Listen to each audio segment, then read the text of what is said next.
Hello everyone, आज हम discuss कर रहे हैं क्रिस्टल स्ट्रक्चर डिटरमिनेशन की एक मेथड और वो है रोटेटिंग क्रिस्टल टेक्निक। राइट, इसमें आप ये फिगर देख रहे हो।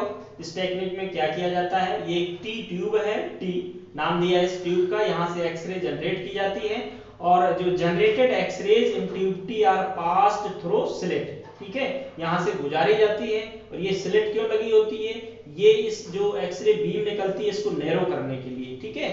और ये जो नैरो बीम निकलती है वो स्ट्राइक की जाती है कहां पर, सिंगल क्रिस्टल सी। यहाँ पर जो क्रिस्टल है जिसकी हमें स्ट्रक्चर डिटरमिन करना है उसको हमने यहाँ पर रख दिया, ये सी है, यहाँ पर क्रिस्टल रखा हुआ है, ठीक है। ये इस क्रिस्टल की प्लेन है, ठीक है।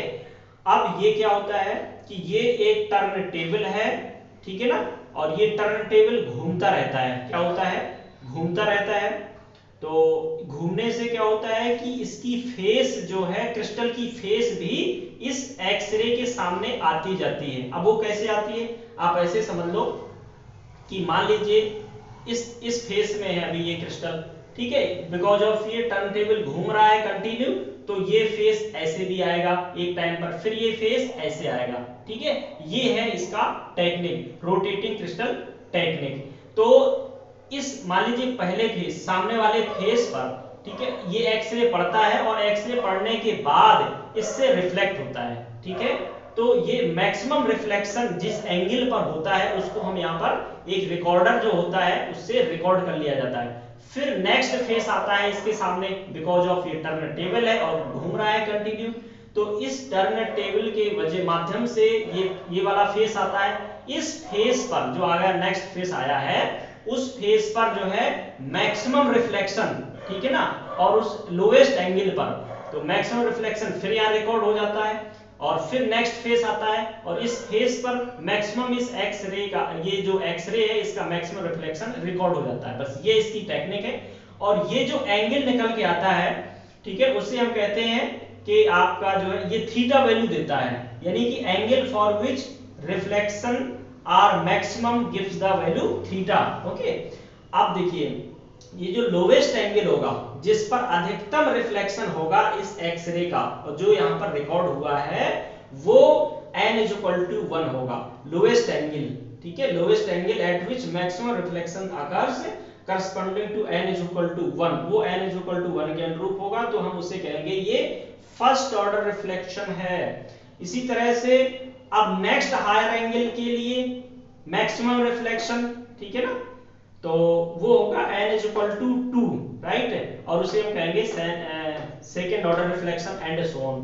फिर नेक्स्ट हायर एंगल के लिए मैक्सिमम रिफ्लेक्शन निकलेगा, उसे हम कहेंगे n = 3, इस तरह से एंड सो ऑन, यानी कि थर्ड ऑर्डर रिफ्लेक्शन।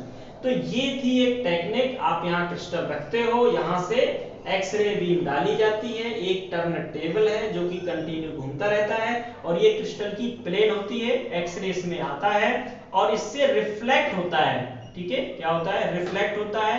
तो किस एंगल मैक्सिमम रिफ्लेक्शन, कम से कम एंगल पर जो होता है उसको हम रिकॉर्ड कर लेते हैं। अब हम लेते हैं यहाँ पर एक एग्जांपल NaCl का। मान लीजिए यहाँ पर NaCl क्रिस्टल रखा है और आपने यहाँ से एक्सरे पास किया है, तो थीटा वैल्यू जो आती है n = 1 के लिए और NaCl के 3 फेस के लिए क्रमशः, पहले फेस फिर दूसरा जो आएगा उसके सामने 3 फेस लेते हैं। तीनों फेस के लिए जो थीटा है वो आपका इतना आता है 5.90, 8.4 और 5.2 डिग्री।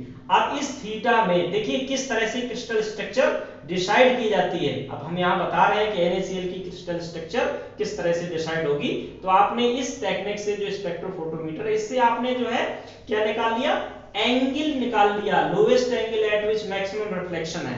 तो थीटा जो निकाला हमने मैक्सिमम रिफ्लेक्शन, वो केवल थीटा निकालते हैं और कुछ नहीं। जैसे ही थीटा निकाला उसके बाद, जैसे यहाँ पर देख रहे हो आप, NaCl के लिए थीटा वैल्यू दी गई है, तो उसके बाद फिर तुरंत जो है ब्रैग्स इक्वेशन अप्लाई करते हैं। और ब्रैग्स इक्वेशन क्या होता है, n λ = 2d sin थीटा।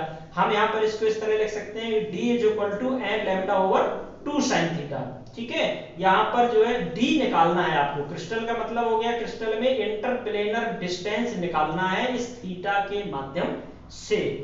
तो n और लैम्डा क्या होगा, because of first order reflection के लिए ही हम मेजर करते हैं, और तो ये n और लैम्डा जो है, जो लैम्डा क्या है, ये वेवलेंथ है जो एक्स रे पर पास की जा रही है उसकी वेवलेंथ है, और n जो है फर्स्ट ऑर्डर के लिए है, ठीक है। तो n और लैम्डा की तीनों फेस के लिए वैल्यू सेम रहेगी, तो हम यहाँ पर n और लैम्डा को की वैल्यू पुट कर देंगे।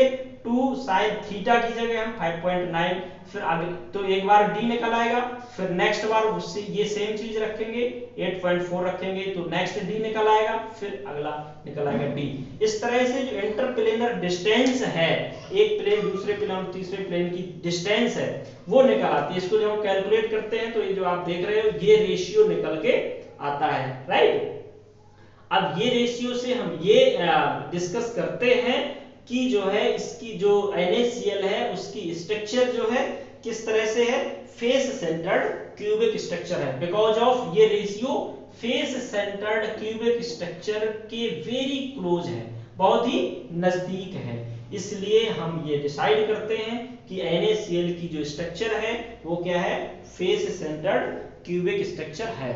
तो बच्चों इस तरह से आप जो है इस रोटेटिंग क्रिस्टल टेक्निक को अप्लाई करते हैं और ओवरऑल इसमें क्या निकालते हैं, थीटा निकाल लेते हैं। थीटा निकालते हैं lowest angle at which maximum reflection होता है, तो थीटा से हम d निकाल लेते हैं। क्या निकालते हैं, इंटरप्लेनर डिस्टेंस, और वो किस स्ट्रक्चर की क्लोज होगी, क्यूबिक क्लोज के होगी या CCP के होगी या simple cubic close, simple cubic structure के क्लोज होगी या हेक्सागन के होगी।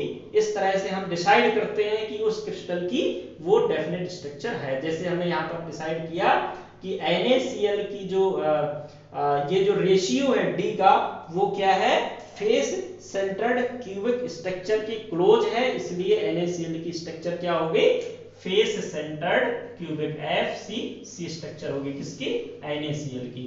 इस तरह से हम जो है क्रिस्टल स्ट्रक्चर डिसाइड कर लेते हैं। ओके बेटा, थैंक यू। अब हम नेक्स्ट वीडियो में फिर नेक्स्ट चीज देते हैं।